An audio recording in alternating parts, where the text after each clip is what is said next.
Hi everyone, this is Cindy Harrison, your co-host of Creative Innovations in Painting. Sorry for the technical difficulties, but we are going to do this interview. You'll be watching it on a replay, so Nancy won't be right in front of you directly, but please post your questions below and she will be glad to answer them. So I want to say thank you so much for joining me tonight, Nancy. It's a wonderful pleasure to have you here with us on our Creative Innovations. Well, thank you. I'm glad to be here with you. Sorry we're missing the girls, but we'll catch up with them later. Very good. I just want people to get to know you, and I know that you've been in this industry a long time, but let's start off first by telling us where you're from. I am from actually a little tiny town called Longview, North Carolina, right outside, about 50 miles from Charlotte at the foothills of the Blue Ridge Mountains. So I am between Charlotte and the mountains. It sounds beautiful. Well, you can see the mountains from where I live, and it is beautiful. We can see the snow on the mountains, but yet we won't have the snow. Well, that's good. So how old were you when you started painting or being artistic? Oh, Cindy, let's see. That was back when I was a little tiny girl. I started writing plays and made a television from a box, a huge box that my daddy brought home. And I would put in front of it like Tide and Colgate boxes that Mother gave me, and I would advertise. And then I started just drawing and playing, and that's where it began. I've always told stories and enjoyed wildlife. I've always been around animals, and that's my joy, to paint animals. And so that's kind of how I got started. And then I got into painting, and I don't know if you remember way back when they used to have American Handicrafts. The store, that was my first store, and we called it Pets and Crafts. And I had one side was all pets and the other side was crafts, and that's where I began all the crafts, macrame on up. Oh, wow. So you dabbled a little bit in a lot of things then. A lot of things, but my main interest, even way back before I even knew about painting, I was painting, even the fronts of drawers that furniture factories here. So. Wow. So when did you realize, though, that you wanted to be like a professional artist and start making money at this? Well, I didn't really know I'd ever make any money at it, to tell you the truth. But I took a lot of classes and I had art in college. But to make it a long story short, I had a teacher actually come into my shop and teach, and I took her class. And she never got out of the chair. She never helped or never looked to see what we were doing right or wrong. And I thought, and so I had so many complaints, and I was the shop owner. So I went home and painted a lemon and came back and taught the class, and that's how I got started. And that was 1975. So I've been at it a long time. I've had a shop. I miss the shop sometimes and think I'd like to get back in it, but I've enjoyed travel teaching. I started traveling in 1991 nationally around in America. Been there about every state. Cool. Now I've owned several of your books and painted several of your birds and your flowers and such. Were the books, they only came after 1991, or did you have some before that? I think that was probably 90s, early 90s. Pretty started. There wasn't a lot of people publishing then. Pretty was one of them. Viking I don't think started then, but Susan Shiwi had. But Pretty was the first, and I went with her, and she did, 6, and then I don't know if you're Northlight F&M. I went with them, did 2 with them, and they're in the Library of Congress in Washington. Then Viking, I went with Bill at Viking before he sold out. did 6 with them. There's about 25 books out there. So, and they vary from floral cloths, and then probably most of them are about birds incorporated with flowers. And there's a book even on butterflies. So you name it, I've probably covered it, but I always come back to wildlife. And so that brings me to the next question. Now you have a book that's in, where is it and how did it get there?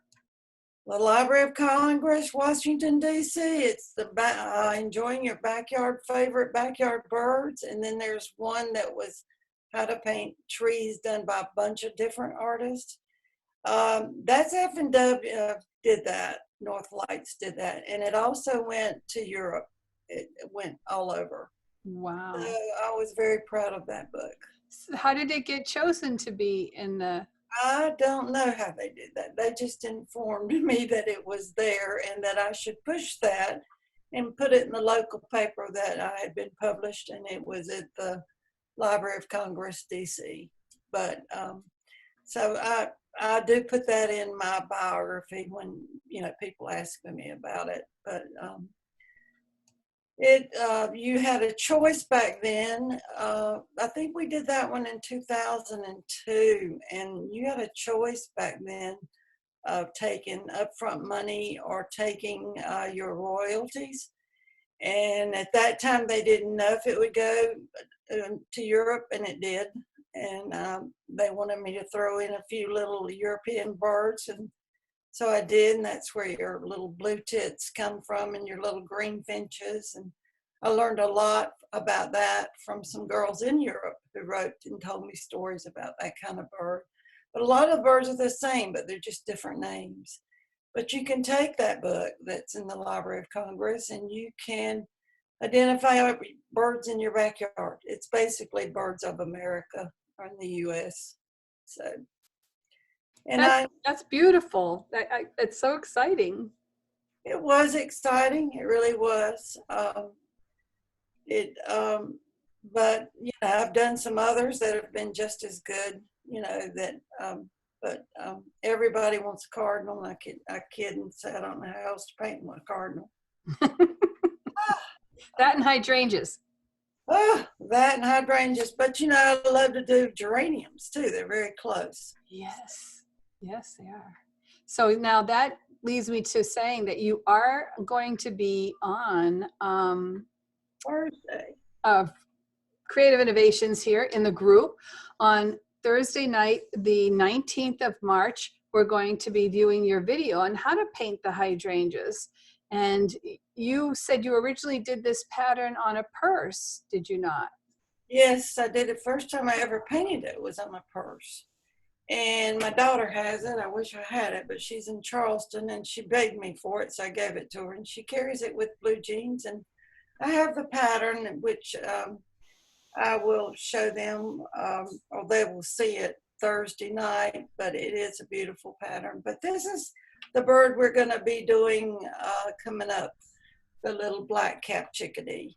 Yeah, and that's going to be on Artful Webinars, and your date is April 18th, and there's still room to sign up for it.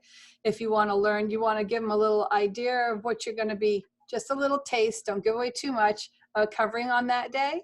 Well, we're gonna tear the bird apart, and we're gonna start like what's on bottom. We'll first come in, put the pattern on, and darken around him with some different colors, and do part of the branch, but not all the little twigs. And you want to tear the bird apart, like you want to start what's under the tail, and then we'll go on up and work, and then come back and do some more focal work.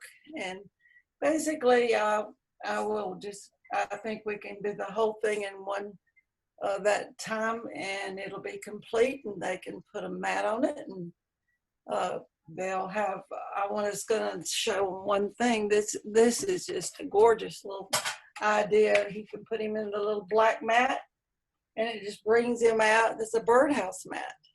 And I don't know if they can tell if that with being on the internet or not, but there's all kind of things you can do with him. we saw that. And a birdhouse mat, do you cut those yourself, or is that something? I have them done, and I have a prettier one than that, but I like that one. It really looks a little bit like a birdhouse, but I have one a little larger. But this one, this color matched this little oval, and a lot of people can get ovals, but we can easily get the mats if anybody's interested in those. But I'm looking forward to teaching that class, and we'll make it as easy as we can, and they can learn lots of things. And I don't float colors, which you've told them. And but that's just not because I don't like it. It's just that I feel like some people quit because they can't float colors, and you don't have to be able to float colors to paint. In fact, I have a nephew that teaches at the University of North Carolina, and he's like, "What are you talking about floating?" And I'm like, "Oh, well, listen." And so that's they're like, "Just paint it, have fun and paint it." And so that's what I've tried to always do. Don't worry, don't float, just paint with me. So. And it is, I've tried your technique, and I mean, I'm an avid floater, so unfortunately I keep going back to that because I can do it, but I love how you present it so easily, so it just flows, and your color gradation is so soft.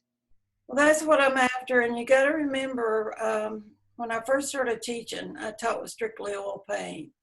And when the market changed to acrylics, I wanted to make sure that it still looked like my oils. So I only work with about 12 or 13 colors, and I do mix some. But this is pretty easy. It's just basically some black and white little bird, but I never use straight black, and I never use straight white, which they'll learn about when they take the class. And you don't want to do that when you're painting realistically, if you can. So the next question is, like, I know you're going to be painting for Artful Webinars in April, but what other areas are you painting? Like, where are you teaching? So tell them about where they can get a hold of you. They can go to I've got a Nancy Dale Kinney-Stout right there on Facebook, and they can email me or message me, and I can give them sort of a rundown. But I've been talking with Maryland and Oregon and some places in North Carolina. And also, I usually have a seminar here once a year in North Carolina, and it's a 3-day seminar. But these are for one of them is for 2022. I hope I'm still kicking. But I would send them a few things, but by then I'm surely we'll have some more. I also have a pretty dogwood and cardinal coming out in the Painting Enzyme magazine coming out. I'm not sure exactly when she's going to get it out. The next copy, it should be in that one. But other than that, I love teaching online. I just finished up a little online class with 8 girls painting a cardinal. We finally got it varnished, so they're done. And so we're going to continue on, keep on keeping on. It's what we're going to do. And there's just so much stuff going on the news. It's hard to tear away from all that bad news. And but we've been through things before, not quite like this before, but we got to hang in there and keep the faith and know that it's going to be okay, and where there's a bigger control over us, and just be at peace and do the best we can. And, I think to myself, well, I should be using this time to paint. I should be painting up a storm. But it's hard to not see what's going on the TV and who's saying where. But, and it is a time for us all to pull together. And I think we have, and I think we will, and we will get through it. So I hope that some of these girls can get it off their mind and come and paint. And do come and watch it Thursday night, because that'll get you off of my mind, because that was my first time to be live and I'm just talking. Up a storm on that thing. Well, I know that I agree with you, and I feel for all of the people out there. This is a very strange time indeed. And if it is at all of any help, I, as the host of Artful Webinars, would like to extend a discount to all of you to join Nancy and learn how to paint this beautiful little black-capped chickadee. And if you use the discount code Corona320, it wasn't very original, that you can get a $20 discount off of an Artful Webinar. So instead of a $50 fee, it would be $30. And that's my giving to you, that, you know, Nancy and I giving to you, that if you would like to join her and learn how to paint this chickadee and get your mind off of, or help take your mind off of what's going on in the world, please join us. We would love to have you. So how do you feel about that, Nancy? I think that sounds like a big plan, and I think that they'll learn, and I don't want them to be afraid. And the internet's scary, and look at me, gray-headed out here trying to learn how to run these computers and do all this stuff. And if I can do it, anybody can do it. And so I play and get frustrated and call this guy that does surgery with computers on people's eyes, and he says, "Oh, it's you again." But I've learned a lot, and you just got to ask each other and keep going. And, you know, I'll make it as easy as I can make it. And I think you'll be proud of what you do and proud that you did it. And you know, you're all special people, and I want you to get on here and learn how to do it. So if anyone has any questions, please go ahead and put them in the comments below. And Nancy, over the course of the next week or so, will check them and answer your questions. Any questions? You know, we didn't touch base on, like, what kind of brushes do you use? Do you only use like one, or you have a half a dozen that you use? I'm going to be working with a floral brush, which is very similar to a filbert, which I will show them that night, but basically flat brushes. And of course, when we do the wash around the bird, that's just going to be a large wash brush and a little extender and retarder. And I think they have mainly everything they would need. I do work with chisel blenders. There is the shaders that y'all use for floating, but I'm more of a detail painter. So I use a more chisel blender, but their floaters will work perfect for this. There's nothing special that they really need for this. And this little background colors back here are done with just a 1/2-inch wash brush and a little of Traditions extender. And that's all in the instructions that you send them. So Awesome. Okay, so I'm sorry that we couldn't be live tonight. I do not understand my technical difficulties with this program, but thank you, Nancy, for joining me tonight for this Q&A or interview. And we pray that you are all safe out there in Facebook land and your family is safe. And we look forward to seeing you soon. So thank you very much. Bye-bye. Bye-bye.